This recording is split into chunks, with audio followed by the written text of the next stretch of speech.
Sebagai wujud kepedulian terhadap sesama, Lions Club Makassar United, lembaga amal internasional menyerahkan bantuan berupa sembako, sarung, dan kebutuhan warga lainnya kepada warga korban kebakaran Komplek Leping Jalan Muhammad Tahir di posko induk yang dibangun warga. Bantuan diserahkan langsung Presiden Lions Club Makassar United kepada perwakilan warga korban yang terdampak.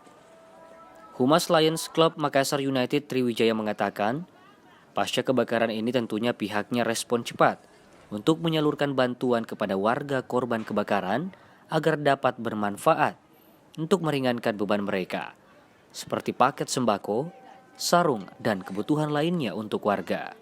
Kami dengar ada berita kebakaran, secara responsif kemarin kami lakukan gerak cepat dan mengumpulkan bantuan dari teman-teman kami. Hari inilah kami menyalurkannya sendiri ke sini. Sembako, sarung, Indomie, dan lain sebagainya. Jadi semua bantuan ini kita harapkan memang tepat sasaran kepada korban kebakaran ini. Diharapkan bantuan tersebut tepat sasaran dan bermanfaat bagi warga korban kebakaran.